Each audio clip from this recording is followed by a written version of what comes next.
뉴욕 증시는 지난주 사상 최고치를 경신한 부담과 차익 실현 매물에 하락했습니다.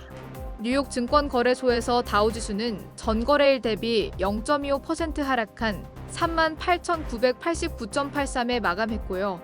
S&P 500 지수는 전날보다 0.12% 하락한 5,130.95에 기술주 중심의 나스닥 지수는 0.41% 내린 16,207.51에 거래를 마쳤습니다. 이번 주 제롬 파월 연준 의장의 의회 청문회와 고용 보고서 등을 앞두고 증시는 쉬어가는 흐름을 나타냈습니다. 대형 기술주, 이른바 매그니피센트 7 기업들의 주가는 엇갈렸습니다. 하락장 속에서도는 AI와 반도체주는 강세를 보였는데요. 엔비디아는 연일 상승을 거듭하며 이날도 3% 넘게 올랐습니다. 마이크로소프트는 0.14% 하락했고 애플과 알파벳은 각각 2%대 하락했습니다. 테슬라는 중국에서의 2월 차량 판매 대수가 전년 대비 19% 감소한 6만 400대를 기록했다는 점과 모델 3, 모델 Y 차량 재고에 대해 3월까지 최대 $5,000 상당의 인센티브를 제공할 계획이라고 밝히며 주가가 7% 급락했고요. 아마존은 0.36% 하락했습니다. 오는 18일부터 S&P 500 지수에 신규 편입될 예정인 슈퍼마이크로, 컴퓨터와 데커스 아웃도어는 각각 19%와 2% 올랐습니다. 이 밖에 메이시스는 인수 가격을 이전보다 더 높게 제한받았다는 소식에 14% 급등했습니다. 유럽 증시는 최고치 부담에 쉬어가는 흐름을 보였습니다. 독일 프랑크푸르트 증시의 DAX 지수는 전날보다 0.11% 하락한 17,716.17, 영국 런던 증시의 FTSE 100 지수는 0.5% 밀린 7,640.33으로 거래를 마쳤습니다. 반면 프랑스 파리 증시의 CAC 40 지수는 0.28% 오른 7,956.41에 장을 마감했습니다. 이번 주에는 제롬 파월 연준 의장의 의회 증언, 미국의 2월 비농업 고용 보고서 등 고용 지표, 22 3월 통화정책 회의 등이 예정되어 있습니다.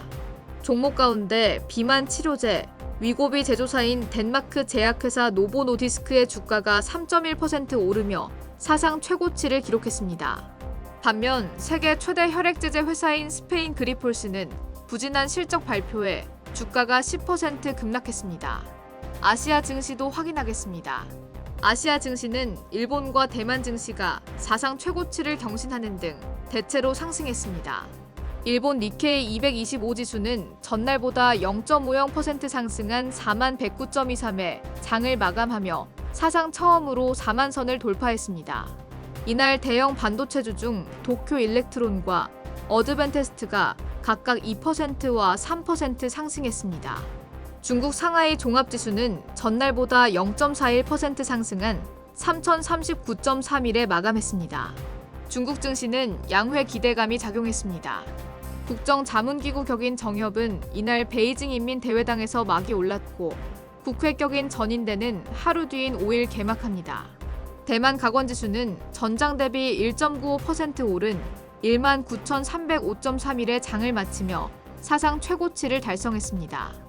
지난 주말 뉴욕 증시가 반도체주를 중심으로 강세를 보이자 관련 대형주인 TSMC와 미디어텍이 각각 4% 넘게 급등하며 지수 상승을 이끌었습니다.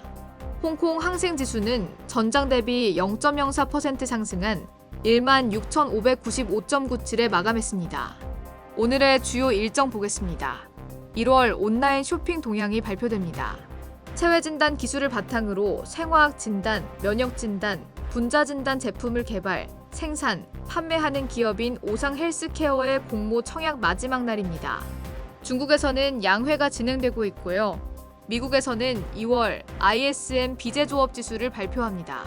오늘의 전망과 투자 전략도 확인하시죠. 새벽 뉴욕 증시는 지난주 최고치 경신에 따른 부담으로 쉬어가는 흐름을 보였습니다. 김석환 미래에셋증권연구원은 국내 증시에 대해 외국인의 지속적인 순매수는 국내 증시의 상승 여력을 높여줄 것이라며 외국인 순매수의 키는 반도체와 밸류업 수혜인 반면 2차 전지에 대한 보수적 관점을 지속할 필요가 있다고 조언했습니다. 김대준 한국투자증권연구원은 3월 코스피 밴드로 2,550에서 2,750선을 제시했습니다. 2월 코스피는 정부가 추진하는 밸류업 프로그램 기대로 펀더멘털과 무관한 상승세를 기록했지만 3월부터는 다시 경제와 실적 등 기본적인 요소에 초점을 맞추게 될 것이란 판단인데요. 김대준 연구원은 시장 대응을 위한 전략적 선택은 IT 업종 비중 확대라며 IT 중에서도 AI 관련주를 확보해야 기대 수익률을 더 높일 수 있다고 조언했습니다. 한국 IT는 그동안 미국 IT와 매우 높은 상관성을 나타냈는데 작금에 확인되는 미국 IT 강세는 한국 주식에도 긍정적인 영향을 미칠 수 있다는 분석입니다. 이어 개화 초기인 AI 산업과 관련해 반도체, 부품과 장비 등 하드웨어에 대한 투자가 필요하다며 한편 밸류업 프로그램의 세부안이 공개된 만큼 저평가 기업 종목군의 상승 탄력은 점차 둔화될 것이라고 예상했습니다. 향후 시장의 주도 업종이 다시 IT가 될 가능성이 높은 만큼 성장하는 IT에 올라타는 전략이 요구된다는 조언입니다.